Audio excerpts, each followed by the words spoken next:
नमस्कार, मैं आश्रुति वोहरा और आप देख रहे हैं नेक्स्ट 9 न्यूज। आपका बहुत बहुत स्वागत हमारी इस खास बातचीत में। और बात करेंगे इस वक्त उत्तर प्रदेश में जो उपचुनाव होने वाले हैं और उपचुनाव को लेकर अब तक भी तारीखों का ऐलान नहीं हुआ है, लेकिन लगातार विपक्षी गठबंधन में खासा हलचल देखने को मिल रही है। और वो हलचल कुछ इस प्रकार की है कि विपक्षी पार्टियां जो कहीं ना कहीं एक दूसरे को आंख नहीं बहाती थी, अब वही विपक्षी पार्टियां एक साथ आ सकती हैं। हम बात कर रहे हैं मायावती की पार्टी बहुजन समाज पार्टी की और अखिलेश यादव की पार्टी सपा की। जी हां, हाल ही में तमाम बड़ी खबरों के बीच यही एक कयासों का दौर चल रहा था कि अब अखिलेश यादव और मायावती एक साथ आ सकते हैं, यानी कि समाजवादी पार्टी का गठबंधन हो सकता है बहुजन समाज पार्टी के साथ। ये हम इसलिए भी कह रहे हैं क्योंकि हाल ही में भारतीय जनता पार्टी के तमाम नेताओं ने और एक नेता जिन्होंने बाखौफ होकर ये बयान मायावती के खिलाफ दिया था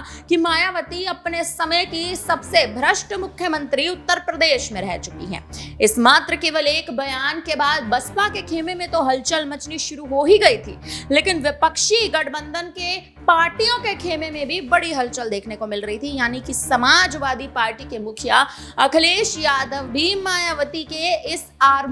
पर लगे इस आरोप के बाद से ही तिलमिला उठे थे। भारतीय जनता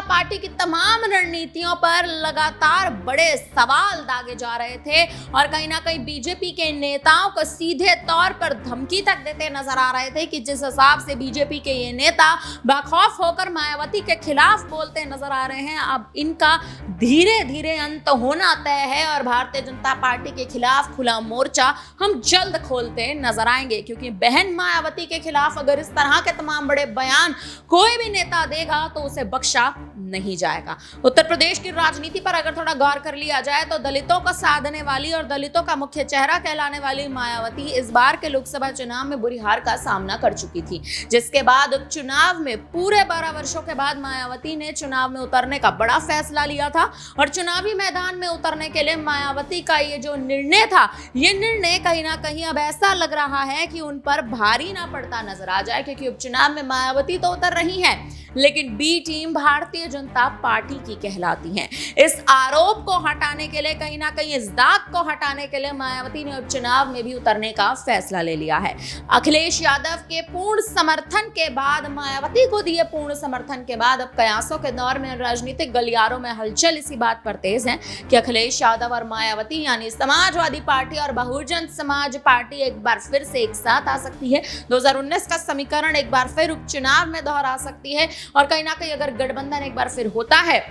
तो मायावती की आखिर क्या रणनीति रहेगी और अखिलेश यादव आखिर कितनी सीटों पर मायावती के साथ मानते नजर आएंगे, ये देखना बेहद दिलचस्प होने वाला है। फिलहाल अब इस पूरी खबर पर आप क्या कहेंगे, आप कमेंट करके जरूर बताएं। बड़ी खबरों के लिए आप बने रहिए हमारे साथ, देखते रहिए नेक्स्ट 9 न्यूज।